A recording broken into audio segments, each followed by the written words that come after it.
छठ पूजा का महत्व हिंदू धर्म में गहरा जुड़ा हुआ है।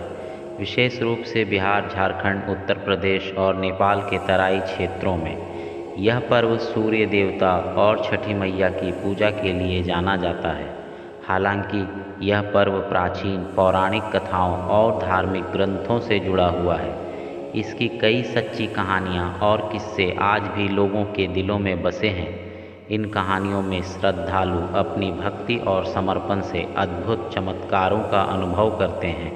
ऐसी ही एक सच्ची घटना है जो बिहार के एक छोटे से गांव से जुड़ी है।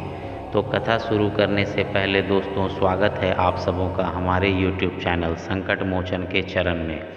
तो आइए दोस्तों, कहानी की शुरुआत करते हैं। बिहार के मधुबनी जिले के एक गांव में सावित्री नाम की एक महिला रहती थी। सावित्री एक गरीब परिवार से थी, लेकिन उसकी आस्था और भक्ति अटूट थी। उसकी शादी के कई सालों बाद भी उसकी कोई संतान नहीं थी और गांव में लोग उसकी किस्मत को लेकर तरह तरह की बातें करने लगे थे।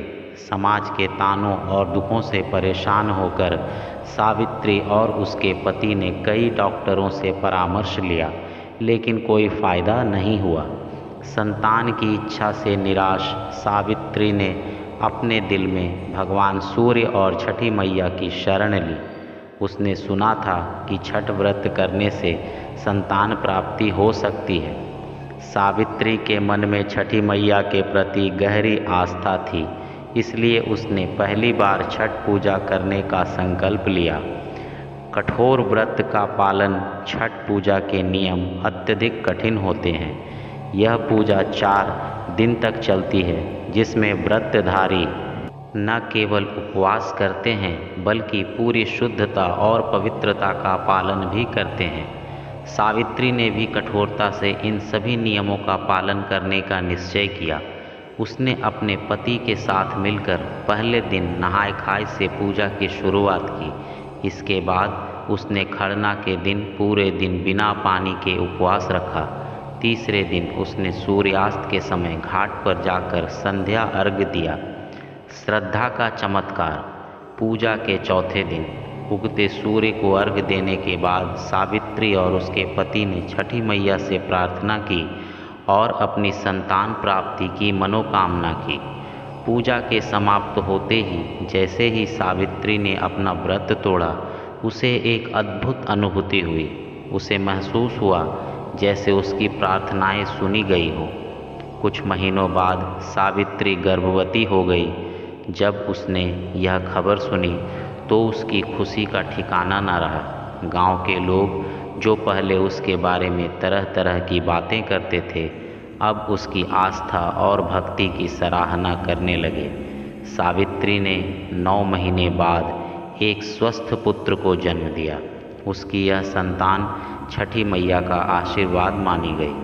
आस्था का संदेश यह है दोस्तों कि सावित्री की यह सच्ची कहानी उस शक्ति को दर्शाती है जो आस्था और समर्पण में होती है। छठ पूजा के दौरान उसकी भक्ति और विश्वास ने उसे उसकी मनोकामना की प्राप्ति कराई। यह कहानी आज भी गांव में लोगों के बीच चर्चा का विषय है और हर साल जब छठ पूजा आती है, सावित्री और उसके पुत्र को याद किया जाता है। सावित्री की कहानी केवल एक महिला की नहीं है, बल्कि यह उन लाखों लोगों की कहानी है जो छठी मैया और सूर्य देव पर अपना विश्वास रखते हैं। यह पर्व सिर्फ एक धार्मिक अनुष्ठान नहीं, बल्कि भक्तों के दिलों में आस्था का दीप जलाता है और उन्हें यह विश्वास दिलाता है कि सच्ची श्रद्धा और समर्पण से हर कठिनाई पार की जा सकती है। छठ पूजा आज भी उसी सच्चाई, आस्था और समर्पण के साथ मनाई जाती है और हर साल लाखों श्रद्धालु इस पर्व के माध्यम से अपने जीवन में सकारात्मक परिवर्तन का अनुभव करते हैं। तो आज की हमारी यह कथा आप सबों को कैसी लगी, कमेंट्स में ज़रूर बताएं और चैनल को सब्सक्राइब करना ना भूलें। धन्यवाद दोस्तों।